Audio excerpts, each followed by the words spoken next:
آج کل دشمنان اسلام کتاب و سنت پر اعتراض کرتے ہیں اور وہ یہ نہیں سمجھ پاتے کہ کہاں ذکر ہے وہ مسالم مراد ہے اور کہاں ذکر ہے وہ کفار جو محارب ہیں وہ مراد ہے. تو عام طور پر لوگ یہ باور کرنے کی کوشش کرتے ہیں کہ اسلام تو کہتا ہے کہ نن مسلم کو جہاں پاؤ قتل کر دو. وہ غلط کہتے ہیں. اسلام ایسا نہیں کہتا ہے.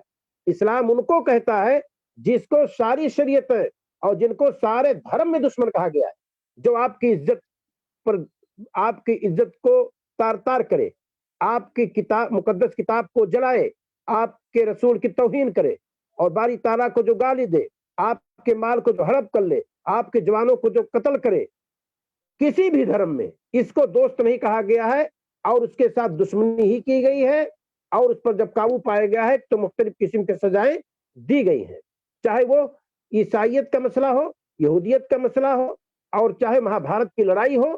جہاں بھی جس دشمن نے ایسا کیا ہے اس کو مخالف نے دشمن ہی سمجھا ہے.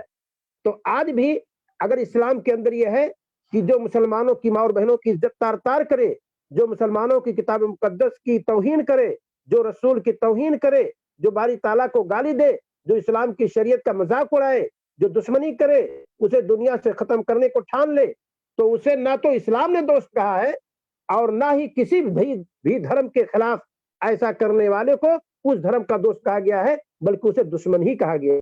اس میں اسلام کوئی انوکھا دھرم نہیں ہے. جو بھی کسی دھرم کو مٹانے کی کوشش کرے گا, جو اس کی توہین کرے گا, اس کا اعتبار نہیں کرے گا, اس کو سمان و عزت نہیں دے گا, اس کو اس دھرم کے ماننے والے اور دھارمک لوگ دشمن ہی سمجھتے ہیں. اسی روش پر چلتے ہوئے اسلام بھی, جو اسلام کو مٹانے کی کوشش کرے, جو مسلمانوں کو دنیا سے ختم کرنے کی کوشش کرے, جو مسلمانوں کی ماں اور بہنوں کی عزت کو تار تار کرنے پر لگا ہوا ہو, جو ان کے جوانوں کو جیل کے سلاخوں میں ٹھوسنے اور ان کو تہتے کرنے کی سازش کر رہا ہو, تو اس کو مسلمان دشمن سمجھتے ہیں. اس میں کوئی شک نہیں. انہی کو محارب کہتے ہیں جن کے ساتھ جنگ جاری ہے. اور ایک نن مسلم وہ ہے جو مسالم کہتے ہیں, جس کے ساتھ صلح و صفائی ہے, وہ لڑتے نہیں ہیں. ہم دونوں کی مثال قرآن کریم سے دے دیتے ہیں, ذرا آپ سن لیجئے. اللہ رب العالمین نے محارب کے تعلق سے کہا کہ فَاقْتُلُوا الْمُشْرِكِينَ حَيْثُ وَجَدتُّمُوهُمْ. یہ کفار مکہ مراد ہے مشرکین سے. وہ مشرک تھے, اس میں کوئی شک نہیں. کہ وقت جب ختم ہو جائے ان کے عہد و پیمان کا تو ان کو جہاں پاؤ قتل کرو, کیونکہ یہ بھی مسلمانوں کو چھوڑنے والے نہیں تھے. وَحْصُرُوهُمْ, اور ان کے لیے راستے تنگ کر دو. وَخُذُوهُمْ وَحْصُرُوهُمْ, ان کو گرفتار کرو, ان کو تنگ کر دو. وَقْعُدُوا لَهُمْ, ان کے لیے گھات میں بیٹھو. كُلَّ مَرْصَدٍ, ہر جگہ جو بھی گھات میں بیٹھنے کی ہو. فَإِن تَابُوا وَأَقَامُوا الصَّلَاةَ, اور اگر وہ توبہ کر لیں اور صلاۃ قائم کرنا شروع کر دیں اور زکات دینا شروع کر دیں, وَآتُوا الزَّكَاةَ فَخَلُّوا سَبِيلَهُمْ, تو ان کا راستہ چھوڑ دو. ان اللہ غفور الرحیم, بے شک اللہ تعالیٰ خوب بخشنے والا نہایت رحم کرنے والا ہے. تو جب اللہ تعالیٰ ایسا ہے تو اللہ کے بندوں کو بھی چاہیے کہ ایسا کریں. یہ وہ لوگ ہیں جو محارب ہیں, جو مسلمانوں سے جنگ کرنے کے در پہ ہیں, جو اسلام کے جھنڈے کو نگو دیکھنا چاہتے ہیں, جو اسلام کو پوری دنیا سے ختم کرنے کو ٹھان چکے ہیں. یہ محارب ہیں. ان کے ساتھ اسلام کا رویہ یہ ہے. تو یہ ہمارے نبی صلی اللہ علیہ وسلم کی پسند نہیں ہے, نہ ہی یہ دین اسلام کی پسند ہے, نہ ہی مسلمان کو چاہیے کہ ان کو اپنی پسند بنائے, اور نہ ہی مسلمان کو چاہیے کہ ان کو اپنا دوست بنائے. ایسے لوگوں سے دوستی سے روکا گیا ہے. اور ایک نن مسلم وہ ہیں جو مسالم کہے جاتے ہیں, جن کے ساتھ صلح و آشتی کی باتیں ہوتی ہیں, جو ابو طالب کا گروپ ہے. ذرا دیکھیے تو ابو جہل بھی نن مسلم کافر, ابو طالب بھی کافر. ابو جہل ہمیشہ ہمارے نبی صلی اللہ علیہ وسلم کا دشمن, اور ابو طالب ہمیشہ ہمارے نبی صلی اللہ علیہ وسلم کے ساتھ اور آپ کی مدد میں. غور کیجیے, یہاں تک کہ نبی کریم صلی اللہ علیہ وسلم کو تکلیف بھی ہوئی جب اس دنیا سے وہ گئے اور کلمہ نہیں پڑھے. آپ آگے, جاکری کا عالم تھا, کہا قل یا عمی لا الہ الا اللہ کلمۃ احاج بک بها عند اللہ. میرے چچا کہو لا الہ الا اللہ, یہ وہ کلمہ ہے کہ میں قیامت کے دن اللہ تعالیٰ کے ہاں حجت پکڑوں گا. دشمنان اسلام پایتانے کے طرف تھے, نبی صلی اللہ علیہ وسلم سرہانے یہ باتیں کر رہے تھے. نبی کریم صلی اللہ علیہ وسلم کی بات کو نہ تسلیم کر کے ابو طالب کا آخری مسئلہ کیا تھا؟ فکان آخر کلامہ انہ علی دین عبد المطلب. ان کی آخری بات یہ رہی کہ وہ دین عبد المطلب پر رہیں گے. ہمارے نبی صلی اللہ علیہ وسلم نے بڑی کوشش, اور اس کے تعلق سے قرآن میں اللہ رب العالمین نے نازل فرمایا اور کہا کہ انک لا تہدی من احببت ولکن اللہ یہدی من یشاء. اے نبی آپ جس کو چاہے ہدایت کی توفیق نہیں دے سکتے، اللہ جسے چاہتا ہے ہدایت کی توفیق دیتا ہے. ایک زمانے کی بات ہے کہ آپ کے چچا عباس رضی اللہ تعالیٰ عنہ نے نبی صلی اللہ علیہ وسلم سے کہا کہ بیٹے آپ کے چچا ابو طالب نے آپ کے لیے بہت کچھ کیا اور آپ نے ان کے لیے کچھ نہیں کیا. کہا چچا لولا انا، اگر میں نہ ہوتا لکان زحزاہی من النار، تو آگ کے انگارے میں ہوتے، لیکن وہ آگ کے باہر ہوں گے اور 2 جوتیاں پہنائی جائیں گی قدم میں، یغلی بھی دماغ ہو، جس سے ان کا دماغ پک رہا ہوگا. یہ رسول اکرم صلی اللہ علیہ وسلم نے ابو طالب کے تعلق سے فرمایا. تو یہ ابو طالب تھے جو نبی کریم صلی اللہ علیہ وسلم کے ساتھ پوری زندگی رہے. آج بھی کسی مسلمان کے ساتھ، کسی نصرانی کے ساتھ، کسی یہودی کے ساتھ مسلمانوں سے وہ نہیں لڑتا ہے، مسلمانوں کے وہ ساتھ ہے تجارتی معاملات میں، دیگر معاملات میں، تو اس سے اسلام لڑنے کا حکم ہمیں اور آپ کو نہیں دیتا ہے. لیکن جو اسلام کو مٹانے کے در پہ ہو اس سے اسلام بالکل لڑنے کی اجازت مسلمانوں کو دیتا ہے اور ان سے آنکھوں میں آنکھیں ڈال کر کے گفتگو کرنے کی اجازت اسلام دیتا ہے. اور یہ اصلاح ہے طریقہ اسلام کا. ایک بات یہاں بتلاتا چلوں میں، بسا اوقات لوگ یہ سمجھتے ہیں کہ اسلام میں جو جنگ کی اجازت ہے گویا کہ وہ تخریب کاری ہے، گویا کہ وہ دہشت گردی ہے، گویا کہ زمین پہ فساد ہے، گویا کہ قتل و غارت گری ہے. نہیں، اسے اگر دیکھنا ہو تو رومیوں کی فوجیں ایران سے بھی گزری تھی، ایرانیوں کی فوجیں کبھی روم سے بھی گزری تھی. دونوں کی تاریخ پڑھ لیجئے، اور اسلامی فوجیں بھی روم سے ایران سے گزری تھیں، ان کی بھی تاریخ پڑھ لیجئے. سب چیزیں ہمیں اور آپ کو سمجھ میں آ جائے گی کہ اسلام گزرا تو کیا ہوا. پوری زندگی نبی صلی اللہ علیہ وسلم کے پورے دور میں 800 لوگوں سے زیادہ لوگ قتل نہیں ہوئے. سوچ لیجئے، کیلکولیٹ کریں گے تو نبی صلی اللہ علیہ وسلم نے جتنی جنگیں لڑی ہیں سب ملا کر کے نبی صلی اللہ علیہ وسلم کے زمانے میں 800 سے زیادہ لوگ قتل نہیں ہوئے ہیں. آج آپ عالمی جنگ پہلی دیکھ لیجئے، دوسری عالمی جنگ دیکھ لیجئے، دیگر مذاہب کی لڑائیاں دیکھ لیجئے کتنے لوگ قتل ہوئے ہیں. انسانیت کی پوری کھیپ مٹ گئی، دیکھا جا رہا ہے. تو لوگ جو اسلام پر اعتراض کرتے ہیں کہ اسلام نے جو تلوار اٹھائی ہے اس خاطر نہیں، جہاں فساد کی انتہا ہوتی ہے، جہاں دہشت گردی کی انتہا ہوتی ہے، وہاں اسلام جہاں تلوار اٹھانے کا حکم دیتا ہے کہ اس دہشت گردی کو ختم کیا جائے اور زمین کے اندر انسانیت جو کرا رہی ہے اس کو سکون ملنا چاہیے. تو یہ ہمیں اور آپ کو جاننا چاہیے کہ کفار بھی ہمارے دشمن ہیں، ان سے ہماری موالات و دوستی نہیں ہونی چاہیے. لیکن کون جو محارب ہو اور جو مسالم ہو، جن کے ساتھ کوئی سمجھوتا ہو، ان کے ساتھ ہمیں دشمنی کرنے کی اجازت اسلام نہیں دیتا ہے. اور چوتھا دشمن ہمارے منافقین ہیں. منافقین، اگر تھوڑی سی گفتگو ہم اس پر کریں کہ منافقین پیدا کیسے ہوتے ہیں. اسلام میں 2 مرتبہ یہ صورتحال پیش آئی ہے بہت شدت کے ساتھ. شروع اسلام میں جب مدینہ کے اندر اسلامی اسٹیٹ قائم ہوا تو جو باطل طاقتیں تھیں وہ اسلام کی طاقت کے سامنے سر نہیں اٹھا سکتے تھے. وہاں مدینہ کے اندر جو لوگ تھے وہ در پردہ اسلام کے خلاف کام کرنا شروع کیے. نفاق مکہ میں نہیں تھا کیونکہ مکہ میں اسلام کمزور تھا، اور نفاق وہاں پیدا ہوتا ہے جہاں اسلام قوی ہوتا ہے. تو اسلام کے ڈر کی وجہ سے، اس کے حاکم کے ڈر کی وجہ سے، اس کے امیر کے ڈر کی وجہ سے لوگ وہاں اس کے خلاف باتیں نہیں کرتے، لیکن دل میں چونکہ ایمان ہوتا نہیں ہے تو ڈر پردہ اسلام کی مخالفت کرتے ہیں. تو ایک تو منافق مدینہ ہے، اور ایک ترکی کی خلافت میں جو یہود دونما داخل ہوئے، یہودیون نسل تھے لیکن ترکی خلافت کی مخالفت نہیں کر سکتے تھے، طاقتور حکومت تھی، تو اس کے خلاف ان لوگوں نے سازش رچنی شروع کی اور حکومت تک پہنچنے کی کوشش کی. ان کو یہود دونما کہا گیا. وہ بھی منافق ہی قسم کے تھے، گرچہ وہ مسلمان نہیں تھے، اور یہودی نسل خون ان کے رگوں میں دوڑ رہا تھا اور انہوں نے اسلام کے خلاف سازش کی. تو اسلام کی تاریخ میں 2 مرتبہ اس طرح کے لوگ پیش آئے. تو ہمارے نبی صلی اللہ علیہ وسلم کی یہ ناپسند ہے. کون؟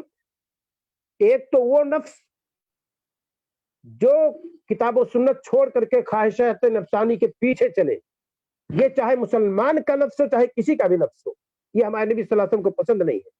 کیونکہ یہ کتاب و سنت کی پسند نہیں ہے تو ہمارے نبی صلی اللہ علیہ وسلم کتاب و سنت کا پرتو ہے کتاب و سنت کا ترجمان ہیں تو آپ کے نزدیک بھی ایسی ذات ایسا شخص پسند نہیں ہو سکتا جو عقل کی بنیاد پر جو کچھ چاہے کرے اور کتاب و سنت کے روح سے نہ کرے، عقل کو نقل پر ترجیح دے، اپنے عقلی پیداوار کو کتاب و سنت پر تھوپنے کی کوشش کرے، یہ ہمارے نبی صلی اللہ علیہ وسلم کی پسند کبھی نہیں ہو سکتے۔ تابع ہمیں کتاب و سنت کے مطابق بنانا ہے، یعنی تابع ہمیں کتاب و سنت کے ہونا ہے، نہ کہ اپنے نفس کے تابع ہونا ہے۔ تو جو شخص خواہشات نفسانی کی پیروی کرے، جبکہ نبی کریم صلی اللہ علیہ وسلم نے کیا فرمایا، حتی یکون ہواہ تبعا لما جئت به، یہاں تک کہ اس کی خواہشات ہماری لائی ہوئی چیزوں کا پیروکار بن جائے، تب تک نہ بن جائے تب تک وہ مومن نہیں ہو سکتا۔ جب مومن نہیں ہوگا تو ہمارے نبی صلی اللہ علیہ وسلم کی پسند تو ہو ہی نہیں سکتا۔ اور دوسرا دشمن شیطان ہے، انما الشیطان لکم عدو فاتخذوہ عدوا، شیطان تمہارا دشمن ہی ہے، اسے دشمن سمجھو، دشمن سے کوئی پیار نہیں کرتا۔ یہ بھی ہمارے نبی صلی اللہ علیہ وسلم کی پسند نہیں ہے۔ اور میں بتلا چکا ہوں خلاصہ کہ کتاب و سنت میں جہاں بھی کسی فعل کو کہا گیا ہو کہ یہ شیطان کا فعل ہے، اس سے ہمیں اور آپ کو دور رہنا ہے۔ تیسری چیز میں نے بتلایا کہ کفار کو دشمن سمجھا گیا، اور کفار کا میں نے دو گروپ تقسیم کیا، دو کیٹیگری کے لوگ ہیں کتاب و سنت کے مطابق۔